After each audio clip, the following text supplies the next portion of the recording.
حضرت ملک الموت اسرائیل علیہ السلام نا حضرت ابراہیم علیہ السلام کی روح قبض کرنے کے لیے حاضر ہوئے، تو کہا جناب چلیے آپ کی روح لینے آیا ہوں۔ تو حضرت ابراہیم علیہ السلام فرمانے لگے اسرائیل، یہ قاضی ثناء اللہ صاحب پانی پتی رحمۃ اللہ علیہ نے اس کو تفسیر مظہری میں لکھا ہے۔ حضرت ابراہیم خلیل اللہ علیہ السلام فرمانے لگے اسرائیل، کیا کوئی خلیل بھی اپنے خلیل کی روح قبض کرتا ہے؟ واتخذ اللہ ابراہیم خلیلا، اللہ نے تو مجھے دوست بنایا، دوست ہو کے دوست کی روح قبض کرنے جا رہا ہے۔ حضرت اسرائیل نے ارادہ چھوڑا اور حضرت ابراہیم کا وہ جملہ لے کے رب کی بارگاہ میں حاضر ہوئے۔ عرض کے مالک جناب ابراہیم علیہ السلام نے فرمایا ہے کہ اللہ کی بارگاہ میں عرض کرو کہ مالک کیا کوئی خلیل بھی اپنے خلیل کی روح قبض کرتا ہے؟ تو رب کریم نے فرمایا اب میرا بھی پیغام جا کے جناب ابراہیم کو دے دو، ان سے جا کے کہو رب فرماتا ہے کیا کوئی خلیل بھی اپنے خلیل کی ملاقات کو ناپسند کرتا ہے؟ آپ کو تو ملنے کو بلا رہے ہیں، موت تو ایک پل ہے، یہاں سے گزریں گے تو جا کے محبوب سے ملیں گے، تو کیا کوئی خلیل بھی ناپسند کرتا ہے کہ وہ اپنے خلیل سے ملاقات نہ کرے؟ حضرت سیدنا اسرائیل علیہ السلام پیغام لے کے آئے اور کہا ہے اللہ کے خلیل رب فرماتا ہے کیا خلیل بھی خلیل کی ملاقات کو؟ تو حضرت ابراہیم تو کھول کے روئے، کہنے لگے اب دیر نہ کر، اب ذرا جلدی کر، اب ذرا جلدی لے جا۔ اور میرے نبی پاک صلی اللہ علیہ وسلم نے فرمایا، سیاستہ میں حدیث ہے، فرمایا تم میں سے جو رب سے ملنے کو پسند کرتا ہے نا، جو اللہ سے ملنے کا شوق رکھتا ہے نا، اللہ بھی اس کی ملاقات کو پسند فرماتا ہے۔ تم میں سے جو رب سے ملنے کا شوق رکھتا ہے، اقبال کیا کہتے ہیں؟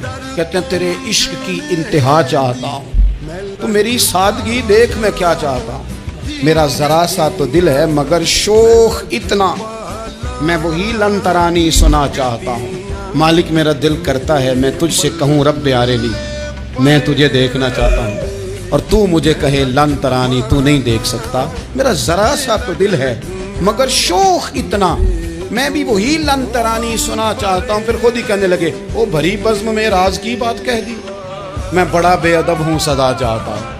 یہ تو سب کو بتانے والی بات ہی نہیں تھی جو میں نے بتا دی، بھری بزم میں راز کی بات کہہ، بڑا بے ادب ہوں سزا چاہتا ہوں۔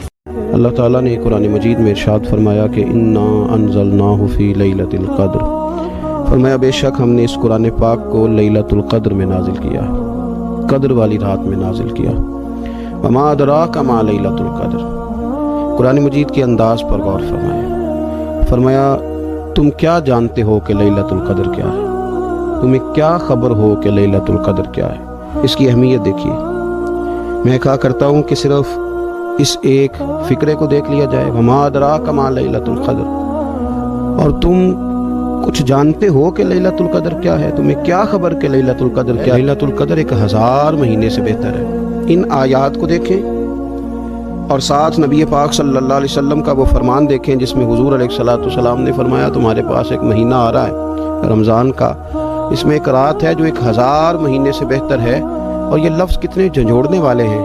حضور علیہ السلام نے فرمایا جو اس رات محروم رہ گیا وہ ہر نیکی سے محروم رہ گیا، اتنی بڑی بات۔ فرمایا تنزل الملائکۃ والروح، اس دن فرشتے اور روح القدس یعنی جبریل امین اترتے ہیں، فیہا اس رات میں بِإِذْنِ رَبِّهِمْ مِنْ كُلِّ امر، اپنے رب کے حکم سے ہر خیر کے کام کے لیے۔ سلام، یہ رات سلامتی والی ہے، ہی حتی مطلع الفجر، یہاں تک کہ فجر طلوع ہو جائے، سرے شام سے لے کر مغرب سے لے کر فجر تک یہ رات سلامتی والی۔ اس کو لیلۃ القدر اس لیے کہا جاتا ہے، ہمارے مفسرین فرماتے ہیں کہ اس دن قدر والی کتاب قرآن پاک قدر والے محبوب پہ نازل ہوئی اور قدر والی امت کی طرف بھیجی گئی۔ اور یہ رات کب ہوتی ہے؟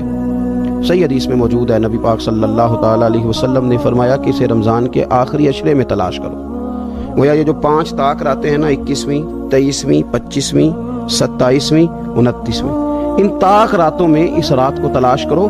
اس رات اللہ کے فرشتے نازل ہوتے ہیں، آسمان دنیا پر زمین پر فرشتے اترتے ہیں، حضرت جبریل امین علیہ الصلوۃ والسلام انہیں لے کر کے آتے ہیں، اور فرشتے کیا کرتے ہیں کہ جو بندہ اس رات اللہ کی یاد میں موجود ہو، جو بندہ اللہ تبارک و تعالیٰ کے ذکر میں موجود ہو، جو بندہ اس دن اللہ تبارک و تعالیٰ کی بارگاہ میں کسی بھی طور پر حاضر ہو، فرشتے اس کے لیے دعائے مغفرت بھی کرتے ہیں اور رب کی بارگاہ میں التجائے رحمت بھی کرتے ہیں۔ اور ایک روایت میں ہمیں یوں بھی ملتا ہے کہ فرشتے اس سے مصافحہ بھی کرتے ہیں۔ ہاتھ بھی ملاتے ہیں. دیکھیے نا کتنی سعادت مندی ہے کہ انسان عبادت کر رہا ہو اور فرشتے اس کی زیارت کو آئیں.